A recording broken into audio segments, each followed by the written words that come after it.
Uh, Yo, what's up, fam, man? How have you been? How you doing?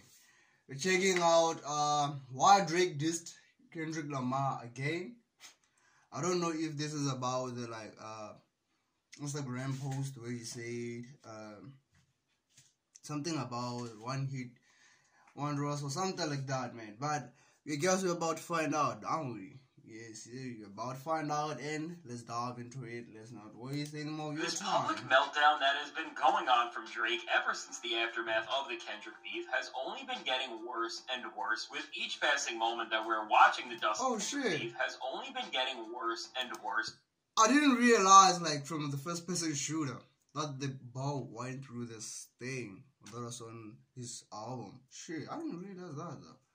That's dope. With each passing moment that we're watching the dust settle and see how Drake is coping with the entire situation, and while embarrassing songs like Drake's Hey There Delilah parody were painstaking enough, for Drake, he isn't just trying to gain some sort of ground back in the rap game right now by releasing more music and trying to win over any sort of goodwill he can from people, but also in this very moment, Drake just came out and straight up dissed Kendrick Lamar again, but not musically this time, but with an Instagram post which shows off Drake at what looks like his son Adonis' soccer game, but beyond Drake just using these photos in an attempt to reverse the damage of the narratives that Kendrick tried to get across on his diss tracks. He also captioned the post, "Goats don't worry about one-trick ponies." Yeah, I saw the post. Goats don't worry about one-trick ponies. And this is what has everyone talking right now, because considering everything going on, this is without a doubt a direct shot at Kendrick. And first off, the fact that this caption is written better than any of the quotables on some of Drake's actual diss tracks like The Hard Part 6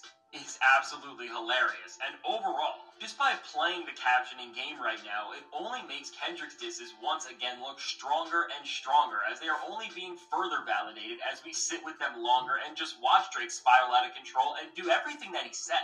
When we look at Drake's first full-on attempt since The Hard Part 6 at trying to poke Kendrick Lamar and see what the asterisks he's trying to throw on this L now to make it look better is, it all really just gets more telling of the absolute state of delusion that Drake is stuck within, but in some ways, we have to give him some credit, because where Drake's attempts at saving his name and image with his two most recent features he has done have only backfired, what he's doing here is at least accomplishing something for him, I guess, because it has sparked a discussion around Drake and Kendrick that is making people question Lamar in some shape, and that's also helping Drake fans cope and imagine that in actuality he is the winner of this feud. And this is because in the post, Drake is still standing on the fact that he is above Kendrick by first off calling himself a goat, but much more substantially, Drake says that goats don't worry about one-trick ponies, and again, somehow, Drake's caption has better writing than whatever the absolute messes of everything he has given us since Family Matters has been, because this has a double meaning,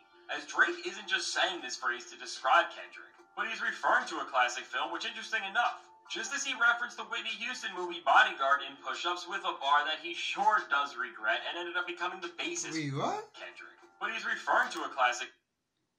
Do you think it's that deep, man? Like the references to like movies and shit?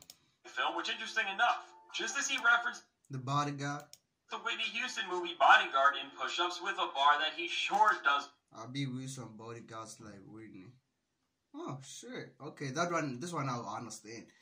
But this one, the one-trick ponies, I'm not sure, man. But he's referring to a classic film, which, interesting enough, just as he referenced the Whitney Houston movie Bodyguard in Push-Ups with a bar that he sure does regret, and ended up becoming the basis for how personal Kendrick Lamar took everything.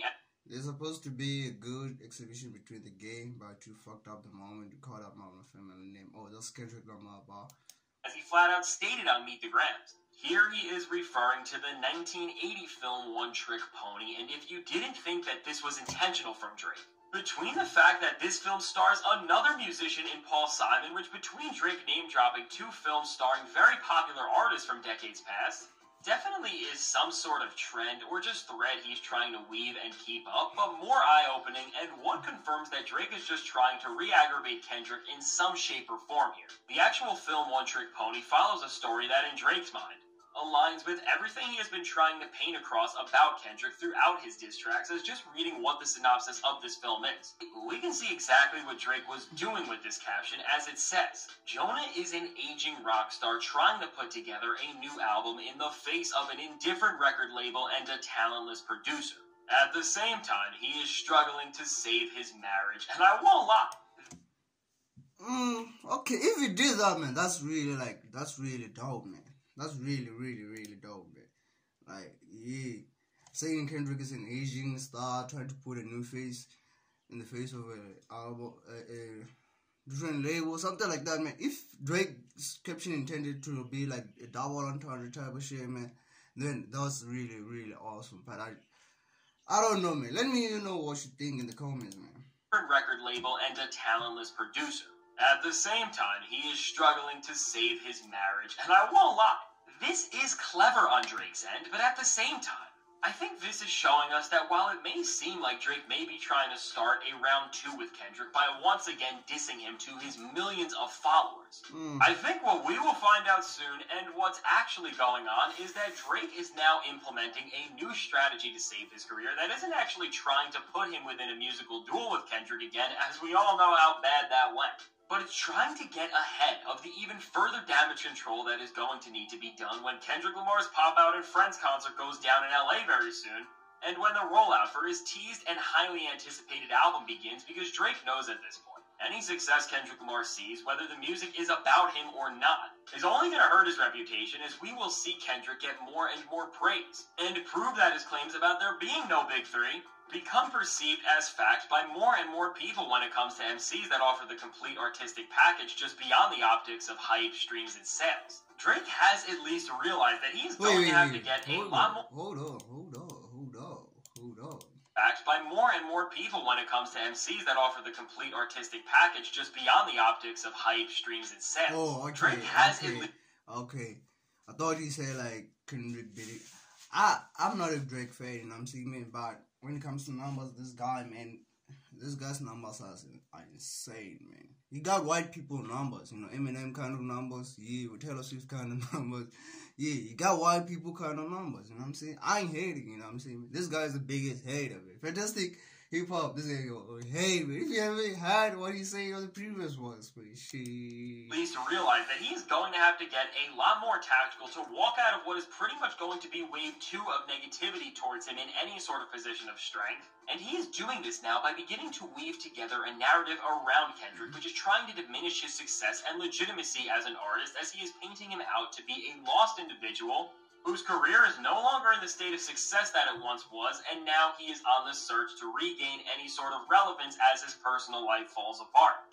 And while Drake trying to push across this narrative to his fans that are willing to believe just about anything he says, that Kendrick is a one-trick pony because he can only gain relevance from mentioning Drake's name, and that his music is also one-dimensional. Just like a lot of the things Drake has done, when you really consider what these claims are stating and see how they hold up to Kendrick. Anybody will see that from the 5 tracks Kendrick released throughout this feud alone, there's never been this amount of artistic range being shown at once, as from a Metro Boomin club banger to a gritty Alchemist beat to a DJ Mustard loop that channels everything his greatness and the West Coast stands for. Kendrick showed that he really is the ultimate MC, as he can plug his abilities into every corner of the rap world and beyond this. While this has started a debate already where Drake stands are arguing that because Drake can sing and hop onto so many different waves of music, he is more versatile, I think it is important to remember that versatility isn't just about how many different styles of music you can dip your feet into, but that it's also about the range of music you can operate in at a high level. And when you compare this, and you see how Drake gets criticized for riding trends and copying musical styles with no creativity whatsoever, and see how Kendrick is able to bend himself and his abilities into songs as popular as Travis Scott's Goosebumps, but also as gritty and abstract as Danny Brown's Really Dope off the experimental hip-hop masterpiece Atrocity Exhibition. Don't get me wrong, Drake's versatility is incredible for what it is, but it is easy to lose sight of how shallow it gets beyond just hopping on a trend or dipping his toes into something, as opposed to Kendrick, who can go all in on anything and be his best self, from decade-defining hits to the most intense of deep cuts. So to bring this full circle and see how while Drake is trying to prepare for the sea of attacks that are going to come right back at him as Kendrick Lamar kicks into gear what is up next for his rap career, Despite the tactics of this move being smart, as he is trying to create a safety net for him and begin to redirect how people perceive Kendrick's victory and his abilities as an MC. And as a result, is trying to plant a seed that will end up making Kendrick Lamar's upcoming album look desperate and that it needed Drake to succeed. Outside of his fan base, who has shown that they will twist anything out there to cope with the reality of what has been an all-time low year for Drake. Is any of this enough to really sway the public opinion about Drake right now and make people discredit Kendrick Lamar? Because while Drake has been trying to build this narrative already that Kendrick is so desperate and hungry for attention, and that he's using this beef for promotion, people have already rejected this idea, and as Drake continues to stay outside, and at the end of the day, beyond the layers of this social media post, which is already pathetic to just do all of this when considering this is a rap beef and people want to see everything settled with a microphone. At the end of the day, all of this is only making him look worse as it's proving everything Kendrick said to be true. What does this man not understand? Damn. So all in all, if you are Drake, please go into hiding for a while, let this pass, and try to come back stronger, because with these clownish antics that are showing him to be not over this beef one bit, and that are still trying to change a score that has already been written in the books, he's only going to destroy every single thing that he stands for, so let me know. What do you think about the newest moment and what I'm going to call the never-ending downfall of Drake? I can't wait to hear what you have to say, and if you want to see what Drake's worst song is, and how it did one-of-a-kind damage to his career while also seeing other rappers who stained their own careers forever by releasing songs that embarrassed them to the highest degree, check out the suggested video on the worst song popular rappers released.